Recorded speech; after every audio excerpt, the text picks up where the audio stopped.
मेरे को ये पूछना था आपसे कि नाइट्रोजन एयर बेस्ट है या नॉर्मल एयर बेस्ट रहती है? नाइट्रोजन बेस्ट है बिकॉज वो आपको जैसे रोड की जो हीट होती है उसको वो ठंडा रखती है। अच्छा। आपके जो टायर हैं जो अपनी हीट देंगे तो उसको ठंडा रखती है, टायर की हीट को ठंडा रखती है, हीट उसको जल्दी हीटर नहीं होना चाहिए जिसकी वजह से वो इजीली पंचर नहीं होता। जो नॉर्मल एयर डलवाते हैं लोग तो इसलिए वो हो जाता है, फट जाता है ना टायर जल्दी। वो हीटअप होता है टायर तो हाँ। रोड की हीट हो गई, ऊपर से एटमॉस्फेयर हीट है, हाँ। तो इस वजह से टायर फट जाता है। टू व्हीलर हो या फोर व्हीलर हो या थ्री व्हीलर, अगर हम जब भी नई गाड़ी या बाइक या स्कूटी परचेज करते हैं तो हम काफ़ी क्वेश्चंस पूछते हैं टायर्स के ऊपर, जैसे कि हमें हवा कितनी डलवानी चाहिए, एयर प्रेशर कितना होना चाहिए, कौन सी एयर हमें डलवानी चाहिए, कौन सी अच्छी क्वालिटी वाली एयर है इसमें। तो ऐसे काफ़ी क्वेश्चंस हम पूछते हैं। क्या आप भी ऐसे क्वेश्चंस पूछते हैं? तो दोस्तों आज मैं आपके सामने एक ऐसी वीडियो लेकर आया हूँ जिसमें हम आपको बताएंगे कि नाइट्रोजन एयर और नॉर्मल एयर प्रेशर में क्या फ़र्क है और कौन सी बेस्ट है और हमें कौन सी डलवानी चाहिए।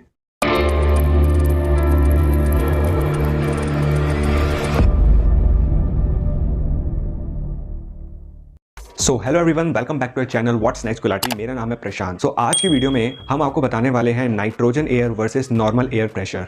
सो गाइज ये वीडियो काफ़ी ज़्यादा इन्फॉर्मेटिव होने वाली है, तो वीडियो को एंड तक ज़रूर देखना। और जिन लोगों ने भी अभी तक हमारे इस चैनल को सब्सक्राइब नहीं किया है, आप तब तक हमारे इस चैनल को सब्सक्राइब कर लीजिए। आगे चलने से पहले मैं आपके साथ शेयर करना चाहूँगा कि जब भी हम न्यू कार या न्यू बाइक या न्यू स्कूटी परचेज करते हैं तो हम कोई ना कोई न्यू एसेसरीज लगवाते हैं, इंटरनल एक्सटर्नल कुछ ना कुछ वर्क उस पर करवाते हैं, मतलब अच्छा स्पेंड करते हैं हम उस पर। और अगर मैं बात करूं फ्यूल की तो 50% लोग आज के टाइम में एक अच्छी क्वालिटी का फ्यूल डलवाना चाहते हैं, क्योंकि आज के टाइम में सबको नॉलेज है कि हमें कैसे अपनी गाड़ी की केयर करनी है। तो अगर मैं बात करूं गाड़ी की, बाइक या स्कूटी की, तो पूरी गाड़ी, बाइक और स्कूटी हमारी किस पर टिकी हुई है? वो है टायर्स पर। मतलब जो टायर्स है वो हमारी बैकबोन है। अगर किसी भी टायर में कोई भी प्रॉब्लम आ जाए तो स्कूटी या गाड़ी या बाइक आगे नहीं चल पाएगी, है ना। तो हमें मालूम होना चाहिए कि हमें कौन सा एयर प्रेशर डलवाना है टायर्स पर। पहले हम समझते हैं टायर क्या है। टायर बेसिकली एक रिंग शेप्ड रबर कंपोनेंट होता है। टायर्स तीन टाइप के होते हैं, सिमेट्रिकल, असिमेट्रिकल एंड डायरेक्शनल। अभी हम समझते हैं नाइट्रोजन एयर और नॉर्मल एयर में क्या फर्क है। अगर मैं नॉर्मल एयर की बात करूं तो 78% नाइट्रोजन है, 21% ऑक्सीजन है एंड 1% मिसलिनियस यानी कि अदर्स गैसेस है इसमें। नॉर्मल एयर की बात करूं तो नॉर्मल एयर अपने आप को मोल्ड कर लेती है बाहर के टेम्परेचर के हिसाब से। यानी कि अगर मैं गर्मियों की बात करूं तो गर्मियों में क्या होता है, जब टायर और रोड पर फ्रिक्शन होता है तो एयर प्रेशर इंक्रीज हो जाता है और विंटर में एयर प्रेशर कम हो जाता है। नॉर्मल एयर में वियर एंड टीयर के जो चांसेस होते हैं काफ़ी ज़्यादा हो जाते हैं एंड प्लस जो लीकेज की बात करें तो इस एयर में लीकेज की प्रॉब्लम भी आ जाती है। कभी कभार क्या होता है, जब टायर में हवा ज़्यादा भर जाती है ना तो कभी कभार टायर फटने के चांसेस ज़्यादा रहते हैं, तो रिस्क काफ़ी ज़्यादा रहता है इसमें। लेकिन कभी कभार ये होता है कि हमें इमरजेंसी के लिए हमें हवा डलवानी पड़ती है। जैसे कि बहुत सारे लोग क्या करते हैं, एक मशीन ले लेते हैं, अपनी गाड़ी में रख लेते हैं और उसी टाइम ही इमरजेंसी के टाइम पर वो भरवा लेते हैं। खैर, अगर इस मशीन के बारे में अगर आपको नहीं पता तो डिस्क्रिप्शन में मैं आपको लिंक दे देता हूँ, 3-4 लिंक्स, आप वहाँ से देख भी सकते हैं और रिव्यूज़ भी काफ़ी अच्छे दिए गए हैं, आप वो परचेज भी कर सकते हैं वहाँ से। तो ये मशीन इमरजेंसी के लिए काफ़ी ज़्यादा काम आती है लोगों के। इससे क्या होता है, कभी हम ट्रैवल कर रहे हैं, हाईवे पे जा रहे हैं, हमें नहीं मिलता या कभी इमरजेंसी आ जाती है, तब ये मशीन बहुत ज़्यादा, मतलब इसके फ़ायदे बहुत हैं, इमरजेंसी में काफ़ी काम आता है ये। अब घर पे भी है, जैसे गाड़ी खड़ी हुई है काफ़ी टाइम से, अब ऑब्वियस है उसका टायर में जो हवा है वो कम हो गई होगा, तो उस टाइम क्या करें, तो इमरजेंसी के लिए उस टाइम आप वो मशीन ऑन करिए, जहाँ चार्जिंग स्लॉट होता है वहाँ पर लगा के उसको आप मशीन को ऑन कर सकते हैं और उसको टायर्स को आप फिल कर सकते हैं। तो ये वाली मशीन काफ़ी इजी टू कैरी होता है ये।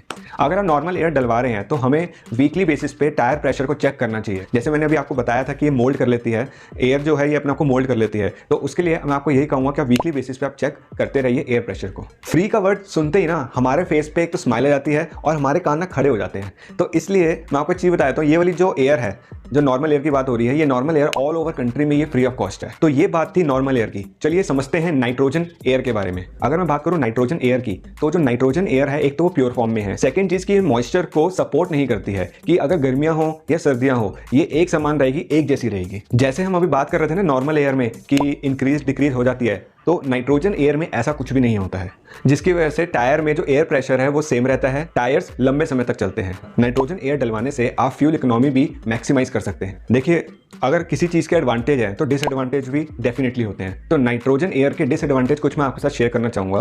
पहली चीज़ तो ये है कि ये ईजिली अवेलेबल नहीं है हर जगह। कुछ पेट्रोल पंप्स में अवेलेबल है या कुछ कंपनीज़ हैं जो जिन्होंने फ्रेंचाइजीज ली हुई हैं या कुछ कंपनीज़ हैं जिन्होंने मशीन रखी हुई है, तो ये ईजिली अवेलेबल नहीं है हर जगह। सेकेंड चीज़, ये फ्री नहीं है, ये कॉस्टली है। पर टायर आपको 10 to 40 रुपीज़ के आसपास पड़ जाता है। हाँ, कुछ लोगों के अंदर ये क्वेश्चन होगा कि यार अगर हमने नाइट्रोजन एयर डलवाई है और अगर कम हो गई और हमें कहीं नहीं मिल रही है और अगर उसी के अंदर हम नॉर्मल एयर डाल दें तो क्या हम वो डाल सकते हैं या नहीं? देखिए इसका आंसर यही है कि आप डाल सकते हैं, कोई रिस्क वाली कोई चीज़ नहीं है, लेकिन जो मैंने अभी आपको बेनिफिट्स बताए हैं ना नाइट्रोजन एयर के, वो कम हो जाएंगे। आप डलवा सकते हैं, ऐसे कोई दिक्कत नहीं है। ऑब्वियस है, इमरजेंसी में हम डलवाना चाहे तो डाल भी सकते हैं।